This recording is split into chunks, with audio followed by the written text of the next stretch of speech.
শৃংখলক ব্যৱহাৰ কৰিছে মুখ্যমন্ত্ৰী হিমন্ত বিশ্ব শৰ্মাই। অসমত আকৌ আৰম্ভ হওক বিদেশী খেদা আন্দোলন।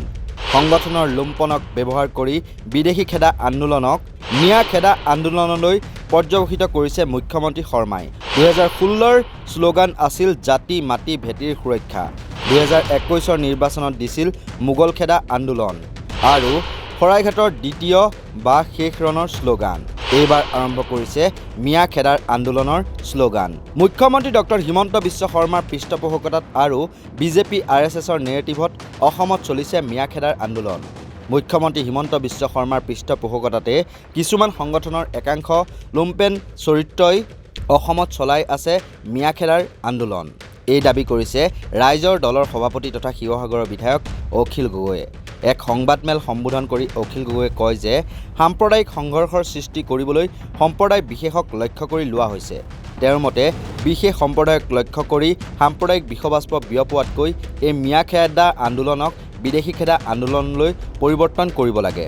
এই মিয়া খেদা, বঙালী খেদা, বিহাৰী খেদা, মাৰোৱাৰী খেদা আন্দোলন নহয়। প্ৰকৃততে এই আন্দোলনক বিদেশী খেদা আন্দোলনলৈ পৰিৱৰ্তন কৰিলেহে সঁচা অৰ্থত ৰাজ্যৰ খিলঞ্জীয়া নাগৰিকৰ ভৱিষ্যত সুৰক্ষিত হ'ব।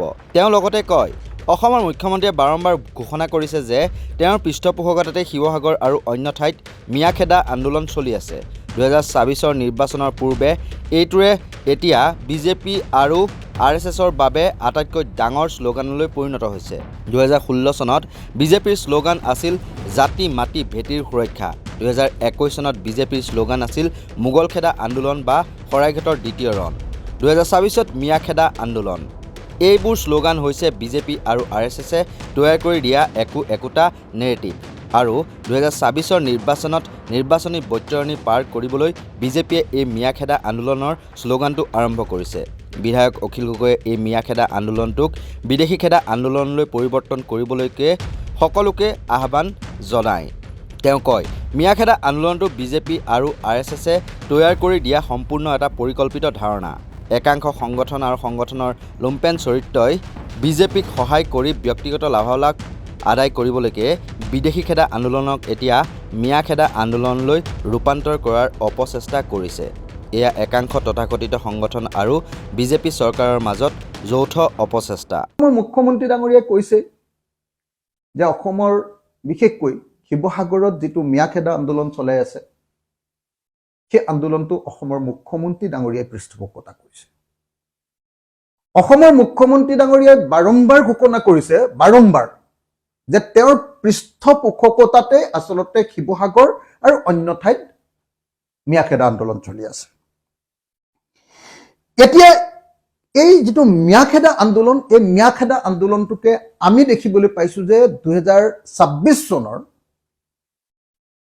বিজেপি দল আৰু RSSৰ বিধানসভা নিৰ্বাচনৰ আটাইতকৈ ডাঙৰ যেন শ্লোগানত পৰিণত হৈছে। আগতে 2016 চনত তেওঁলোকে যিটো শ্লোগান দিছিলে, যিটো নেৰেটিভ উলিয়াইছিলে বিজেপি আৰু RSSে, সেইটো আছিলে জাতি মাটি ভেটি সুৰক্ষা।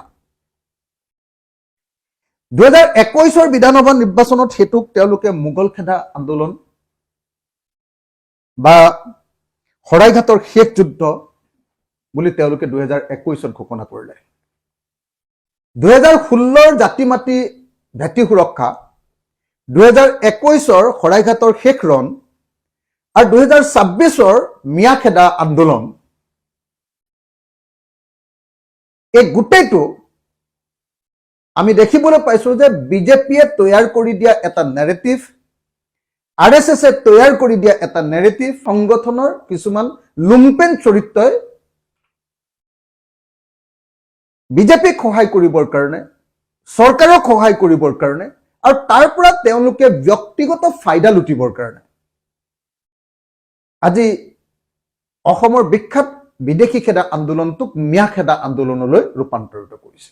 কেৰেক্টাৰবিলাকে সম্পূৰ্ণৰূপে বিজেপিৰ যিটো প্লেন, বিজেপিৰ যিটো নেৰেটিভ, বিজেপিৰ 2026 চনৰ যিটো শ্লোগান, সেই শ্লোগানটো তৈয়াৰ কৰাৰ কামত নিজকে নিয়োজিত কৰিছে।